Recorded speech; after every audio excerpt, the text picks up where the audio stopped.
Hello everyone, welcome back to our YouTube channel exam track centre. देखो, इस video में हम करने वाले हैं cells in series and parallel combination. तो सीरीज में और पैरेलल कम्बिनेशन में करेंगे कि दो या दो से अधिक जो सेल होंगे तो उनका इक्विवेलेंट जो है कम्बिनेशन ईएमएफ कितना आएगा और इक्विवेलेंट इंटरनल रेजिस्टेंस कितना आएगा। देखो, रेजिस्टेंस हमने पढ़ लिया कि सीरीज में और पैरेलल में कैसे जुड़ता है ना। सीरीज में तो सीधे सीधे ऐड कर दो, पैरेलल में इन्वर्स करके ऐड करना है। तो सेम इसी टाइप से इसमें भी ऐसे ही आएगा इंटरनल रेजिस्टेंस का, तो लेकिन हम उसको प्रूव करेंगे। तो देखो, सीरीज के अंदर लेट से मैं दो सेल ले रहा हूं। अब दो सेल सीरीज के अंदर लेना है, इसका मतलब एक सेल तो ये बना दो जैसे, और एक सेल और बना दिया मैंने। लेट से दोनों का जो है पॉजिटिव साइड है ना, वो एक ही साइड में है। तो लेट से करंट जो है इसका दोनों का कम्बिनेशन करंट जो है आई फ्लो हो रहा है इस सर्किट के अंदर। और लेट से ये जो पॉइंट है मेरे पास ए और बी पॉइंट है, ठीक है। तो इसका जो इक्विवेलेंट कम्बिनेशन आएगा, लेट से इसका जो ईएमएफ है E1 है, इसका है E2 है, और इसका इंटरनल रेजिस्टेंस है कुछ R1 और इसका है R2, ठीक है। तो इसका इक्विवेलेंट कम्बिनेशन यहाँ पे बनाना है, तो एक सेल बना दो और जिसका ईएमएफ जो होगा वो किसके बराबर होगा, E इक्विवेलेंट, और रेजिस्टेंस होगा R इक्विवेलेंट के बराबर, ठीक है। तो इसकी वैल्यू हमें फाइंड आउट करनी है in terms of E1 E2 and R1 R2, ठीक है। तो ये हम निकालेंगे। तो इसको कैसे फॉलो करते हैं, देखो करंट हमें गिवन है ना, I करंट फ्लो कर रहा है। तो total potential difference between A and B कितना हुआ, देखो total potential difference between A and B is equals to VAB and which is equals to VA minus में VB। यहाँ पे हाई पोटेंशियल है क्योंकि पॉजिटिव साइड इधर है, यहाँ पे लो पोटेंशियल है, ठीक है। अब देखो इसके अंदर क्या करना है, हमें VA माइनस में VB करना है। तो क्या होगा कि एक पॉइंट, देखो दो सेल है ना इसके अंदर, तो दो सेल, एक बीच में एक पॉइंट बना दो आप, कुछ भी यहाँ पे C पॉइंट बना दो। तो इसमें VC जोड़ दो और VC ही घटा दो, ठीक है। VA माइनस VC को एक जगह करो, VA माइनस में VC प्लस में VC माइनस में VB, ठीक है। यहाँ तक बात सही है। VA माइनस में VC कर दिया मैंने, ये दोनों कंबाइन कर दिए और ये दोनों कंबाइन कर दिए। अब VA माइनस VC क्या होगा, मतलब इन दोनों पॉइंट के बीच में पोटेंशियल डिफरेंस कितना आएगा। तो टोटल ईएमएफ कितना है इसमें, E1 है, इस वाले यहाँ से यहाँ तक है ना E1, और E1 की वजह से, सेल की वजह से करंट जो है इधर फ्लो हो रहा है। तो E1 को लेना हमें पॉजिटिव साइड, जिस साइड में करंट फ्लो हो रहा है उसी साइड में सेल को लेना है पॉजिटिव ईएमएफ। तो VA माइनस VC जो होगा वो होगा VAC, और ये क्या बनेगा VCB, और VAC क्या बनेगा, देखो E1 माइनस हो, अब इसी का तो करंट आ रहा है इसमें, इसका भी आ रहा है कुछ, है ना। तो सेम साइड में है करंट, जिस साइड में पॉजिटिव प्लेट है, तो कुछ लॉस होगा इसके अक्रॉस, है ना। कितना लॉस होगा, I टाइम्स में R1। जैसे हमने कल पढ़ा था पोटेंशियल डिफरेंस और ईएमएफ में क्या रिलेशन होती है, ये होती है अगर करंट जो है इस ईएमएफ सोर्स की वजह से हो रहा है तो, ठीक है। तो ये मैंने लिख दिया E1 माइनस में I R1 VAC को। सिमिलरली VCB को क्या लिखेंगे, देखो इसका भी अब मुंह इधर ही है जिस साइड में करंट है ना, पॉजिटिव प्लेट इसी साइड में है, तो इसका भी ईएमएफ पॉजिटिव लेंगे और सेम इसमें भी लॉस होगा, ठीक है। ये बात ध्यान से करनी है, इसमें थोड़ा सा दिक्कत होने वाली है क्योंकि जिस साइड में करंट फ्लो हो रहा है ना, ये बात ध्यान रखो, जिस साइड में करंट फ्लो हो रहा है और सेल की अगर पॉजिटिव प्लेट है, ऐसी चीज़ें किरचॉफ लॉ में भी आएगी, तो अगर यहाँ पे समझ लोगे आप तो सही रहेगा। या फिर आप इनको ये ऐसे याद कर सकते हो, VAB के बीच में पोटेंशियल डिफरेंस कितना होगा, सिंपली इन दोनों को ऐड कर दो क्योंकि दोनों की डायरेक्शन जो है सेम है, E1 प्लस में E2 तो आएगा ही आएगा। और कितना लॉस हो रहा है वो करना है, लॉस होगा तो कितना होगा, R1 के अक्रॉस इधर होगा, R2 के अक्रॉस इधर होगा, I R1 I R2 loss हो रहा है, तो ये माइनस करना हमें, ठीक है। इनको अलग अलग फैक्टराइज करके करना चाहते हो तो ऐसे कर सकते हो आप। इनके बीच में पोटेंशियल डिफरेंस कितना आएगा, जिसके अक्रॉस E1 है तो उसी की वजह से तो करंट आ रहा है, इन दोनों की वजह से करंट आ रहा है, ये कम्बिनेशन इक्विवेलेंट करंट है ये। तो ये पॉजिटिव प्लेट करंट की डायरेक्शन सेम है, तो इसके अंदर कुछ लॉस आएगा इस R1 रेजिस्टेंस के अक्रॉस, वो कितना आएगा I R1, वो इसमें से माइनस कर देना है, तो वही पोटेंशियल डिफरेंस होगा VA माइनस VC का, ठीक है। इस पॉइंट का और इस पॉइंट के बीच का पोटेंशियल डिफरेंस जो होगा यही होगा। ठीक है, ये हाई पोटेंशियल है, हमें पता है, ये लो पोटेंशियल है इस साइड में, ये हाई पोटेंशियल, ये लो पोटेंशियल। ठीक है, तो ये मैंने कर दिया E1 माइनस में I1। अब इनको E1 प्लस में E2 एक साइड में कर लो, करंट वाले को एक साइड में कर लो। ये बन गया total potential difference between A and B। ठीक है, यहाँ तक सही है। अब इक्विवेलेंट कॉम्बिनेशन का जो है टोटल पोटेंशियल डिफरेंस आल्सो यहाँ पे लिखो VAB कितना आएगा। देखो इसमें भी करंट कितना फ्लो होगा, I ही करंट फ्लो होगा, है ना। तो E इक्विवेलेंट माइनस में IR इक्विवेलेंट। ठीक है, सेम वैसे ही फॉलो किया है जैसे इसमें किया था हमने। करंट इसी डायरेक्शन में फ्लो हो रहा है, पॉजिटिव प्लेट भी इधर ही है, तो इसके EMF माइनस में इसके अक्रॉस जो पोटेंशियल ड्रॉप होगा वो मैंने माइनस कर दिया। इन दोनों को कंपेयर करो, फ्रॉम 1 एंड इसको 1 डाल दो, इसको 2 डाल दो, तो फ्रॉम 1 एंड 2 इक्विवेलेंट EMF कितना आ गया और इक्विवेलेंट रेजिस्टेंस कितना आ गया मेरे पास। फ्रॉम 1 एंड 2 इक्विवेलेंट EMF कितना आ गया, देखो यहाँ से E1 प्लस में A2, सिंपल इनका ऐड कर दिया है। और इक्विवेलेंट रेजिस्टेंस कितना आ गया, सेम ये भी R1 प्लस R2 ही है। ठीक है, तो सीरीज कॉम्बिनेशन में अगर सेल्स जो है एक ही डायरेक्शन में है तो ये कॉम्बिनेशन बनेगा मेरे पास। अगर मेरे पास ऐसे ही कई सारे सेल हैं, n सेल हैं, for n cells, equivalent EMF कितना होगा, सिंपल सभी को ऐड कर दो। और इक्विवेलेंट रेजिस्टेंस कितना होगा, इनको भी ऐड कर दो, सिंपल। ठीक है, आइडेंटिकल सेल हो तो उसमें EMF और इंटरनल रेजिस्टेंस जो है वो इक्वल होगा सभी का। अगर ऐसे गिवन हो कि सारे सेल जो है वो आइडेंटिकल है तो उनका इंटरनल रेजिस्टेंस और EMF बराबर कर देना है, बस, और कुछ नहीं करना। ठीक है,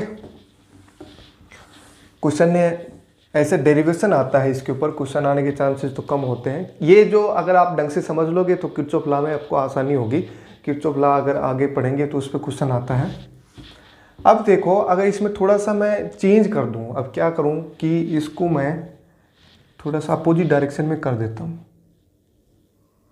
और नेट करंट जो है इसी साइड में फ्लो हो रहा है। मान लिया ये EMF सोर्स जो है इससे ज़्यादा है तो नेट करंट जो है इसी साइड में फ्लो होगा। ठीक है, तो अब थोड़ी सी दिक्कत ये आएगी कि इसको कॉम्बिनेशन हम बनाएंगे, अगर VAB जो बनाएंगे हम, तो वो क्या बनेगा, सेम वैसे ही बनेगा। और इसमें VC जोड़ देना, VC घटा देना, तो VC माइनस VB।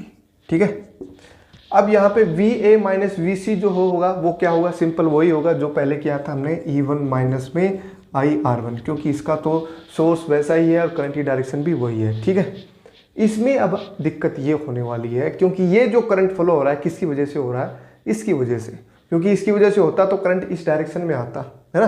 कुछ करंट आ रहा है इसका, लेकिन वो अपोज होके नेट करंट जो है इस डायरेक्शन में फ्लो हो रहा है। तो इसका कॉम्बिनेशन इसके अंदर नहीं आएगा, तो इसकी वजह से इसमें कुछ लॉस भी होगा। कितना लॉस होगा, देखो ये क्या करेगा, इसको अपोज करेगा। अपोज करेगा तो यहाँ पे क्या लेना है, माइनस साइन लेना है, E2। ठीक है, अब इसके अंदर इस करंट की वजह से भी कुछ लॉस हो रहा है ना, तो उसका भी हम लेंगे। ये बात समझ में आई, यहाँ पे माइनस साइन आएगा, ये ध्यान रखना है। या फिर वैसे भी आप ध्यान रख सकते हो, करंट इसमें इस साइड में फ्लो हो रहा है तो इसका मतलब ये वैल्यू ज़्यादा है इससे, है ना। तो नेट जो होगा EMF कितना होगा, E1 माइनस में E2 होगा। यहाँ से ये समझ में अभी आ रहा है, लेकिन इसको ऐसे करना चाह रहे हो आप जैसे हमने पिछला फॉलो किया है, तो उसमें ऐसे करेंगे तो क्या आएगा, देखो VC माइनस में VB जो है पोटेंशियल ड्रॉप जो होगा कितना होगा, C और B के बीच में।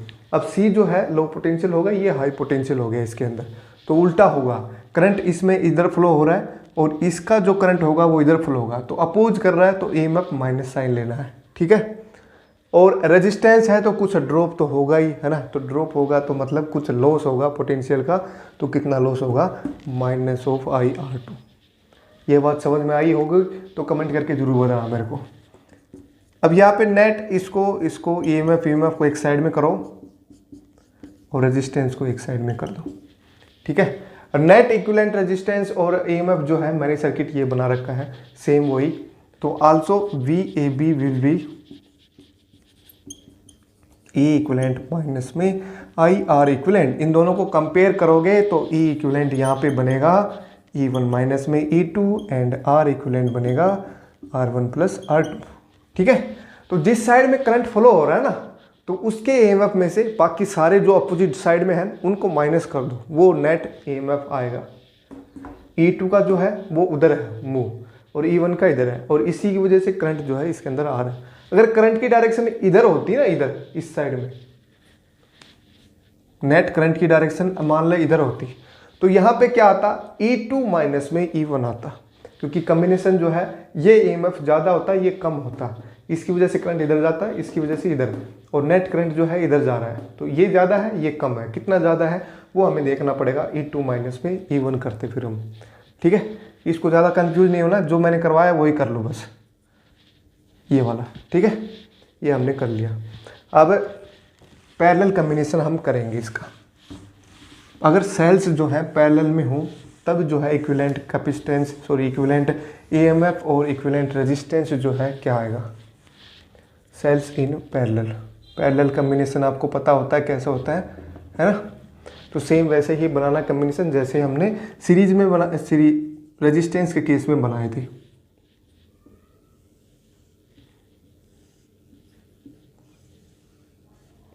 ये पॉइंट मैंने मान लिया B है, ये मैंने मान लिया A है। ठीक है, तो पोटेंशियल डिफरेंस निकालेंगे हम, इसको मैं मान रहा हूँ E2 R2 E1 R1। ये R1 जो है एक रेजिस्टेंस है जो कि सेल के अंदर ही होता है। आप चाहो तो यहाँ पे छोटा सा रेजिस्टेंस बना सकते हो, और नहीं बनाना चाहो तो ऐसे लिख दो बस। ठीक है, अब इसके अंदर करंट जो है देखो, पैरेलल के अंदर करंट क्या होता है, डिफरेंट होता है, और पोटेंशियल डिफरेंस क्या होता है, सेम होता है। तो लेट से करंट इसमें से आ रहा है कुछ I1 और इसमें से आ रहा है I2, दोनों का करंट जो है कितना हो गया, लेट से I हो गया, तो I is equals to I1 plus I2। ठीक है, इसको नंबर 1 डाल दो। यहाँ तक बात क्लियर है। इसको इक्विवेलेंट कॉम्बिनेशन जो है वो क्या बनेगा,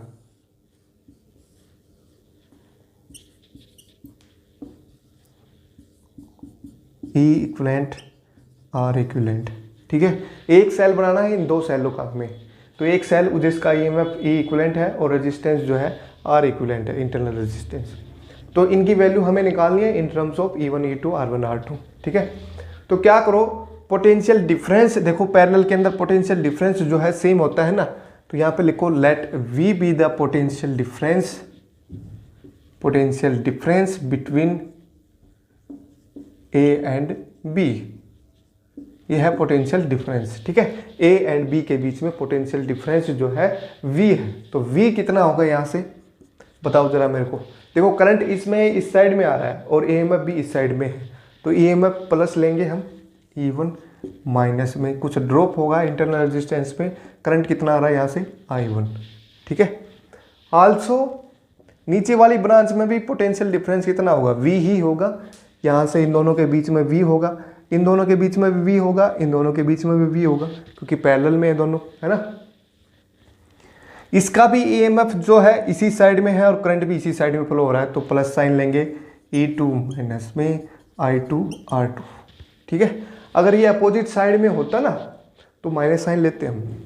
ठीक है, तो इन दोनों का V जो है बराबर है V, तो यहाँ से I1 निकालो, यहाँ से I2 निकालो और इसमें पुट करो, तो यहाँ से I1 हम निकालेंगे तो कितना बनेगा, देखो इसको इधर ले आओ, तो E1 माइनस में V है ना, और R1 से डिवाइड भी करना पड़ेगा ना, I1 R1, चलो स्टेप वाइज कर लेते हैं।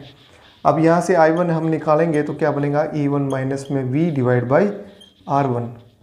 सिमिलरली यहाँ से I2 अगर निकालोगे तो क्या बनेगा, E2 माइनस में V बाई R2।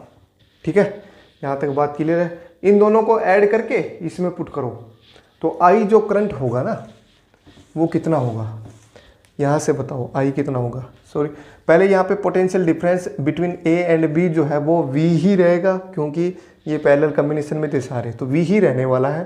तो V किसके बराबर होगा, सेम। अब इसके अंदर करंट I है और ये सब चीज़ें इक्विवेलेंट है। ठीक है, यहाँ से I निकाल लो, तो I क्या होगा, सेम इसी तरह से निकलेगा, E इक्विवेलेंट माइनस में V बाई आर इक्विवेलेंट। ठीक है, ये आई हमें निकालना है, इसको पूरे को इधर ले आओ, इसको इधर ले जाओ और आर इक्विवेलेंट से डिवाइड कर दो। ठीक है, तो ये आई जो होगा किसके बराबर होगा, I1 प्लस I2 के, है ना। तो I1 मेरे पास ये है, I2 ये है, तो इन दोनों को ऐड कर दो और यहाँ पे लिखो फिर। तो E इक्विवेलेंट, इनको डिवाइड कर दो अलग अलग, तो by R equivalent minus V by R equivalent which is equals to, यहाँ पे भी डिवाइड कर देना, I1 कितना है, E1 by R1 minus V by R1, यहाँ से E2 by R2 minus V by R2। ठीक है, यहाँ तक सही है। अब इसको भी आप यहीं रखो, V जो है V की सारे एक साइड में कर लो और इक्विवेलेंट आर इक्विवेलेंट की एक साइड में कर लो, या फिर मैं कहूँगा कि यहाँ से कंपेयर कर देना आपको। देखो V वाले कोफिशिएंट जो है ना, उनको एक साइड में करो, E1 by R1 plus E2 by R2। देखो इसमें और इसमें क्या कॉमन है, माइनस ऑफ V कॉमन है ना, तो बच गया क्या, 1 बाई R1, इसमें तो 1 बाई R1 बच गया, इसमें 1 बाई R2। ठीक है, अब इन दोनों को कंपेयर करो।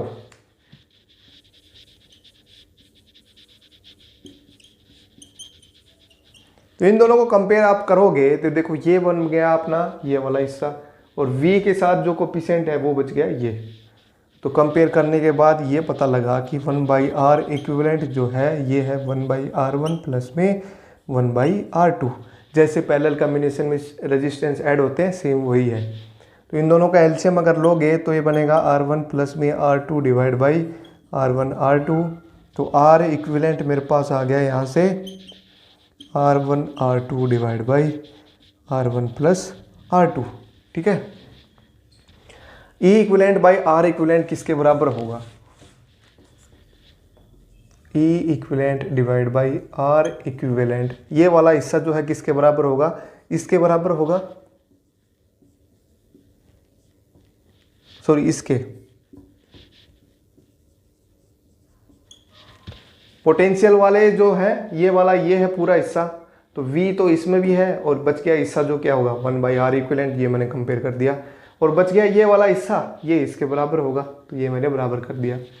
अब यहाँ से R इक्विवेलेंट की वैल्यू आप पुट कर दो, ये जो हमने निकाली है, तो E इक्विवेलेंट मेरे पास आ जाएगा, है ना। इनका एलसीएम ले लेना, इनका एलसीएम लोगे तो R1 इंटू में R2, इसको इससे मल्टीप्लाई कर दो, इसको इससे, और मल्टीप्लाई बाई ये R इक्विवेलेंट इधर जाके मल्टीप्लाई में होगा, और मल्टीप्लाई में क्या आएगा फिर ये R1 इंटू में R2 divide by R1 plus R2। ठीक है, तो यहाँ से E इक्विवेलेंट मेरे पास आ गया, R1 R2 कैंसिल हो गया, ऊपर नीचे बच गया क्या, वो यूँ का यूँ लिख दो आप, तो E1 R2 plus E2 R1 divide by R1 plus R2। ठीक है, तो ये इक्विवेलेंट EMF आ गया, ये इक्विवेलेंट रेजिस्टेंस आ गया इस इक्विवेलेंट सर्किट का। अगर मेरे पास ऐसे n सेल है पैरेलल के अंदर, for n cells in parallel, तो इक्विवेलेंट रेजिस्टेंस कैसे होगा उनका, सिंपल जैसे पैरेलल में ऐड होते हैं वैसे ही, क्योंकि अभी हमने प्रूव कर दिया यहाँ पे। ठीक है, इक्विवेलेंट रेजिस्टेंस ही हो गया, और बच गया क्या, देखो ये वाला हिस्सा जो है किसके बराबर होगा, E equivalent divide by R equivalent जो होगा किसके बराबर होगा, E1 by R1 plus E2 by R2 plus and so on EN by RN। ठीक है, तो ये आ गया मेरे पास इक्विवेलेंट रेजिस्टेंस और इक्विवेलेंट EMF आ गया पैरेलल कॉम्बिनेशन के अंदर। और सीरीज और पैरेलल जो है अगर कंबाइन कर दे तो क्या करना है, तो सीरीज जैसे हमने रेजिस्टेंस के केस में किया था, सीरीज में सीरीज का ऐड करो पहले, फिर उनको पैरेलल करो, वैसे ही सेल के अंदर पहले सीरीज वाले करो। जैसे यहाँ पे एक सेल और होता तो पहले सीरीज कॉम्बिनेशन करना है इनका और फिर पैरेलल कॉम्बिनेशन। ऐसे क्वेश्चन नहीं आता है इसके ऊपर, सिर्फ ये ड्राइव करना आता है, तो ड्राइव डेरिवेशन जो है इसका अच्छे से आना चाहिए आपको।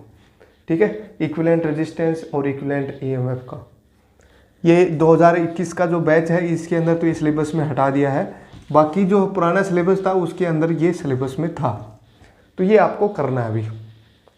ठीक है। तो कोई चीज़ समझ में नहीं आए हो इसमें तो मेरे को जरूर बताना, कमेंट करके जरूर बताना। कमेंट क्या करो भाई, मेरे को पता नहीं लगता कि कौन कौन वीडियो देख रहा है कौन कौन नहीं देख रहा है। ठीक है, तो एक बार जरूर बताना मेरे को कि किसको क्या चीज़ समझ में नहीं आई है।